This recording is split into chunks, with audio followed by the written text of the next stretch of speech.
Morning everyone, welcome to our blog. Another day का blog में सबका स्वागत है। आवाज सुन रहे हैं, जगशाला से आ रहा है और सुखद अनुभूति हो रहा है। और सब कैसे हो आप सब? मजे? हर डे लेवल अप करके जिया करो। जिंदगी इसी में है।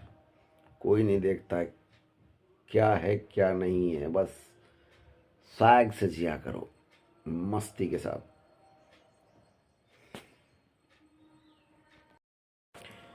सुबह सुबह मैंने एक न्यूज़ पढ़ा। न्यूज़ पढ़ के तो हमें तो लग ही रहा है कि भाई डीएलएफ ग्रुप है, प्रॉपर्टी का काम करता है।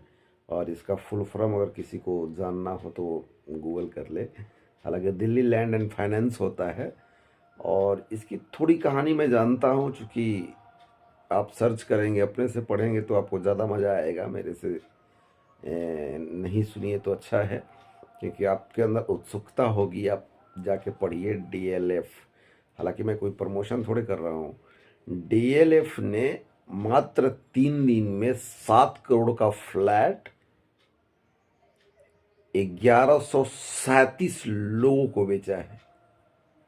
तो उसकी विल पावर, कैपेसिटी, रॉयलिटी और ब्रांड, अगर वो जिंदगी में अब कहीं से वो बढ़ा है, कहीं से भी उठा है, तो वो इतना बड़ा लेवल पे चला गया।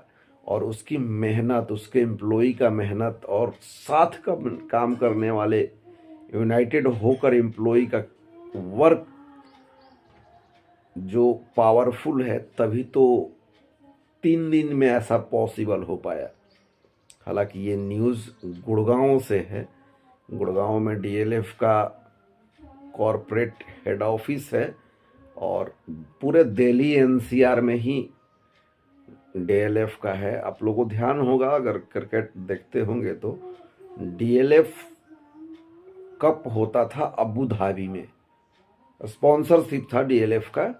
और वो मैच से ही मैं जानता ना, जानने के लिए तो मैं गुड़गांव रहा हूँ, चूँकि वहाँ मैं जानता हूँ कि डीएलएफ साइबर सिटी है, डीएलएफ स्पोर्ट्स कोर्ट है, बहुत सारा चीज़ है उसका, डीएलएफ मॉल है, बहुत चीज़ है। तो मैं ये इसलिए कह रहा हूँ कि आप भी अपने ज़िंदगी का एक मिशन बनाएं और किसी भी एक चीज़ पर चोखा चटनी करने से ज़्यादा बेहतर है कि किसी एक पर फोकस हो, या सब्जी हो या चावल हो या दाल हो। हर किसी की अपनी महानता है और खिचड़ी करने में कोई महानता नहीं है। उसका डिमांड केवल 1 या 2 दिन ही आदमी चूज कर सकता है, लेकिन दाल चावल सेपरेटली अगर कोई बात किया जाए तो वो ईजिली हर समय अवेलेबल है। तो मेरा कहने का ये सेंस है कि आप किसी भी चीज़ पे काम कर रहे हैं वो सेपरेटली करिए और एक सिंगल वे से जाइए और राइट डायरेक्शन में जाइए। हरदम पॉजिटिव वाइब में रहिए, कोशिश करिए। नकारात्मक तो हमारे आसपास दिखती है, रहता भी है, और उसे इग्नोर करें और पॉजिटिव वे में जाएं। और भगवान के ये 2 शिष्य मानो, और भगवान के 2 भक्त, वृद्ध भक्त हैं। एक में हमारे महर्षि वाल्मीकि जी की कथाओं को सुनकर, और एक में वेद व्यास महाराज। सेल्फी लेता हूं बात और डटी करना जब से कितना हो गया जी भर के देख पहले देख लो, लोग हथना लाइट में देखे अपने समय मत खा जाए। ये हमारे स्वामी जी महाराज, जिनके सानिध्य में यह जग संपन्न होगा, श्री श्री जीयर स्वामी जी महाराज, जो शिष्य हैं श्री त्रिदंडी स्वामी जी महाराज के। लोगों का जो हुजूम है,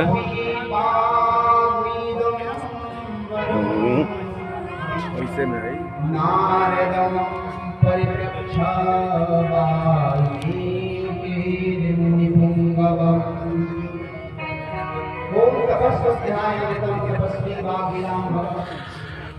नारद जी महाराज हमेशा तप में रहते हैं। तप का मतलब होता है क्या? तप का मतलब होता है कि अपने जीवन को, जिस मानव शरीर को बड़ी उत्तम से बड़ी दुर्लभ से तो आप सब भी भेंट कर रहे हैं वर्चुअल तरीके से स्वामी जी महाराज को डायरेक्ट। जीवन को तप करना चाहिए, क्योंकि भारत भूमि जो है वो तप भूमि है। जय श्रीमन नारायण, जय मेरे प्रभु सरकार, भारत भूमि एक ऐसा भूमि है जय महाराज जी। जहाँ पर अनेक नारायण आग लगी आकाश में, बरसन लगे अंगार हो आग।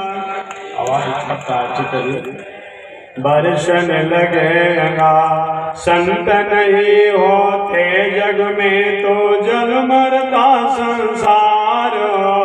संत नहीं होते जग में तो जल मरता संसार। श्रीमन नारायण नारायण नारायण, श्रीमन नारायण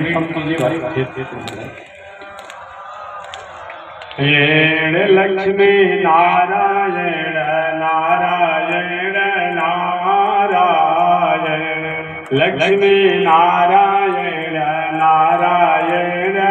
बोले उठ निर्धन बोली श्री लक्ष्मी नारायण भगवान की। अनंताचार्य कृपया वेदांत द्वय पारगम, रामकृष्णांग्रिसद भक्त विश्वक्सेन मुनिं भजे। कासायं यज्ञ सूत्रम शुचिवपुषि तथा चोर्ध्वपुण्ड्रं सभाले, यस्यास्ते दक्षहस्ते कलिकुमति गिरीन्द्रेन्द्रवज्रं त्रिदण्डम्। संसाराग्नि प्रशान्त्यै मृतजलममलं दारुपात्रं पवित्रं, श्रीविश्वक्सेन सूरे पदकमलयुगं श्रेयसे संश्रयामि। लक्ष्मीनाथ समारम्भां नाथयामुनमध्यमाम्, अस्मदाचार्यपर्यन्तां वन्दे गुरु परम्पराम्। नारायणाय विद्महे वासुदेवाय धीमहि, तन्नो विष्णु प्रचोदयात्। महालक्ष्म्यै च विद्महे विष्णुपत्न्यै च धीमहि, तन्नो लक्ष्मी प्रचोदयात्, तन्नो लक्ष्मी प्रचोदयात्। इसका अगर केवल अनुपालन किया जाए तो आपके जीवन में कोई कष्ट नहीं कोई होगा। कष्ट नहीं होगा। एकदम सही आप बात करें।